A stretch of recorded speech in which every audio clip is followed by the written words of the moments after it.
This is the SpaceMouse. It's that device you use to orbit for hundreds of hours in your CAD environment without actually designing anything. And it feels great. But did you know it was created to control a robotic arm on a space shuttle? Not this one, more like that one. To me, it's just so cool to think that the technology that was developed for space was brought to my own desk and I get to use it every single day. But I'm also thinking, can I bring back the robotic arm and control it with the SpaceMouse here on Earth? Let's try it. A few months ago, I made a video about the SOARM 101 and using it with a VOA model. It was able to perform the task on its own. It was a pretty cool video. But in the title, I said that this robotic arm is $150 and people in the comments got mad because it's not $150.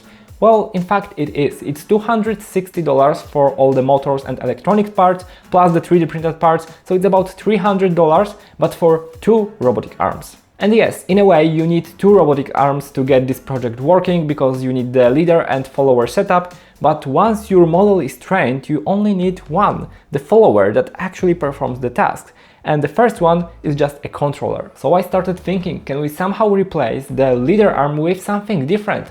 For example, the SpaceMouse. Yes, it is expensive, but if you already have it, then it's not a cost at all. And even if you have to buy it, you can later use it for something else, while the leader arm is not really useful, assuming your robot has like the final policy that you want to run it on. Of course, there's a lot of different ways of collecting the data for robotics, and you can, for example, use the VR headset that can recognize your hands, and you can use it as an input for a robot, for robotic arms, or even a humanoid robot. And you have this weird construction where people hold something with their hands and then they can control usually 2 robotic arms at once.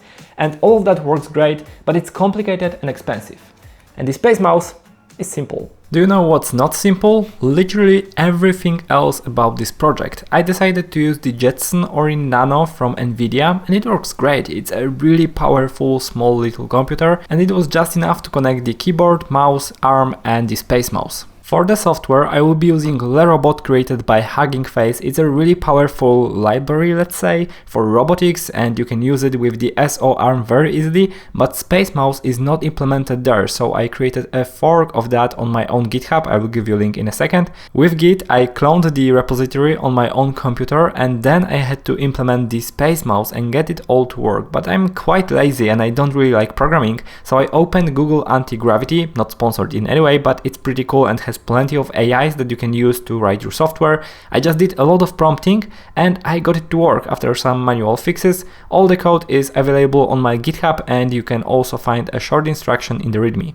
Does it mean we do not need to learn programming anymore? Of course not. We still need to know how it works, what to prompt for, and check the code created by AI. If you always wanted to learn programming, I have something for you. The sponsor of this video, boot.dev. Boot.dev is a platform that gamified the process of learning a programming language. They made it super interesting and easy to follow. There are a lot of courses that you can choose from, and these courses are connected into a path that you can just easily follow to learn not only the programming language but all the other things that are useful in the field. That way you are not only learning the basics, but you can master the topic, be very good at it and find a good job. Before recommending the platform to you, I had to try it myself and I have to say I'm really happy with it. It's very easy to follow, the lessons are interesting and short, and you do not need to read like a whole page of text just to understand simple topics. Everything is really well explained, but it's also very concise. They even have special courses where you focus on building a project that actually works in the end. That gets my approval stamp. Learning a programming language is a really good investment because it really teaches you how to think and it opens so many possibilities for you. If you want to check out boot.dev, there will be a link in the video description and you can also scan this QR code, and you can use code Nicodem for 25% off their annual plan. Thank you very much for sponsoring to boot.dev, and now we go back to the video. Of course, I'm skipping a lot of details. It wasn't as easy as just writing a few prompts and getting it all to work. Firstly, I wanted to implement inverse kinematics. So I wanted to control the position of the gripper with the SpaceMouse and then calculate back all the angles for the joints to control the robotic arm. But for some reason it wasn't working. The inverse kinematics should be working now, and it took a lot of time to solve all the bugs. Still, I know. Can you believe that? I forgot to turn on the power supply.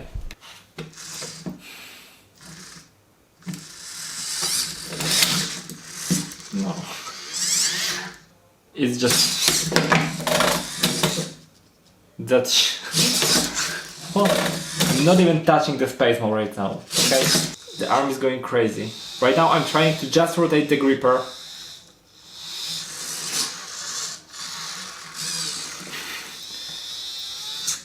I really don't want it to break my fingers, and I'm pretty sure it is totally capable of doing that. The arm was going crazy and I couldn't fix all the problems even when I tried to manually edit all the code and reprogram some parts. And when I started thinking about it, I realized that, well, SpaceMouse is a 6 degrees of freedom device, but the SOARM 101, the arm that I'm using, has only 5 degrees of freedom. So you lose 1 degree of freedom and then you need to somehow constrain it in the code, and I wasn't able to get that working properly. Because yes, we can reach any point in 3D space, but we cannot reach it at any angle. And then I tried a lot of different ways to get it to work.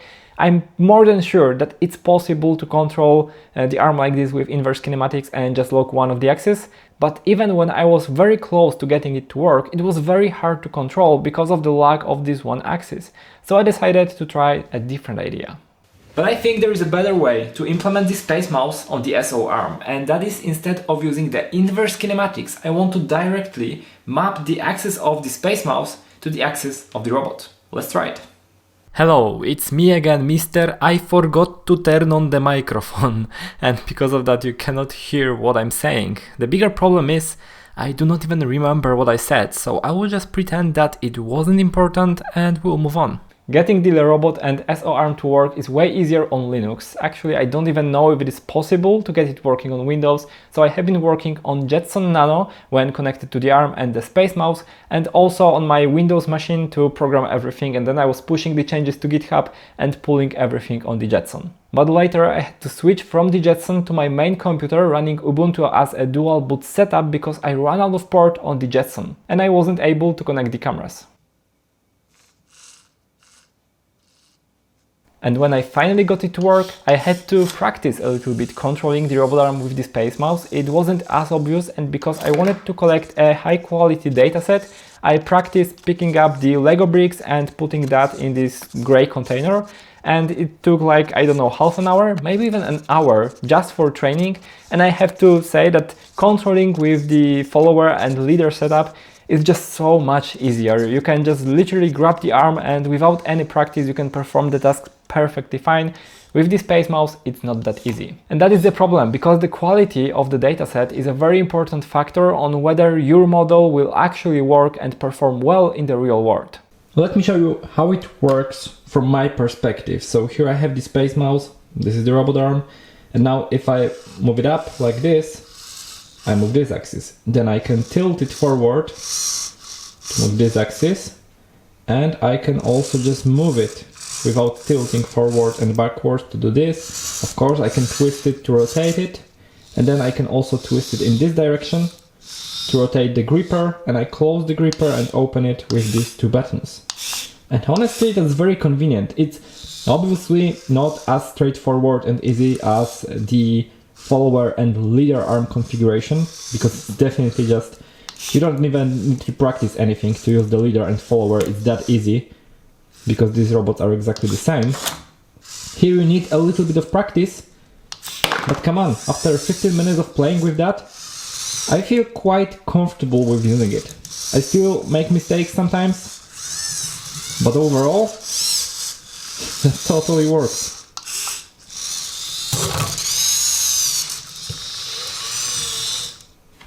Perfect. Fortunately, it also wasn't that super hard to control the robot arm, and I decided to go ahead and collect the dataset on my own. And then I brought the setup from my last video, where I have the arm attached to just a piece of wood, then there is a camera looking from the front and from the top, and these cameras are connected to my computer.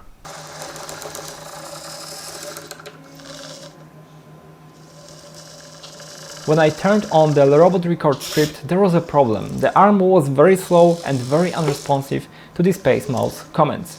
And previously, when working with the teleoperation script, it was working perfectly fine. At moments like this, you really need to understand what you are working with, your code and your hardware.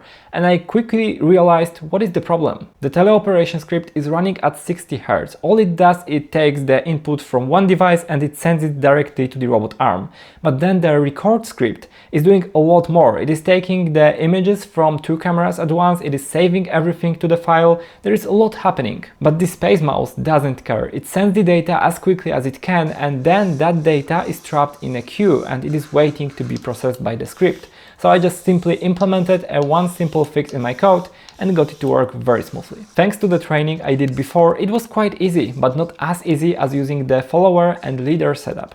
It took some extra time and the movements of the robot weren't as smooth, and that's very crucial for collecting these datasets and later training various models or policies that you really need to minimize the movement that is not necessary. You only keep the essential stuff, so going straight to the object that you want to grab and putting it exactly where it should be. Nothing more than that to get the models to work very well. And here simply it was hard because I had to constantly correct for all the mistakes and errors I did with the operation with the SpaceMouse. As they say in machine learning, garbage in, garbage out, and of course it's true here as well. If the quality of your dataset is questionable, the result, the policy, the model that you will train in the end will be questionable as well. And now the ACT policy is training on my GPU locally, which is pretty fun and nice to do, but it will take about an hour and a half, maybe even 2 hours to train this ACT policy. And then you never actually know if it will work on the robot, because maybe the data is not really that good. Maybe 30 episodes is not enough and we'll need more. I have no idea. We'll see in an hour or two.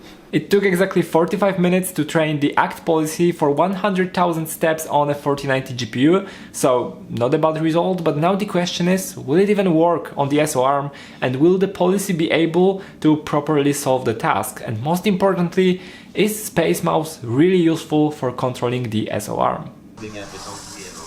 Yes, it is moving, not really grabbing the brick properly.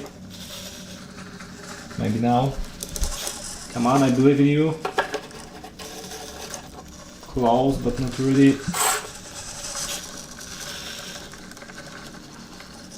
Yes, yes.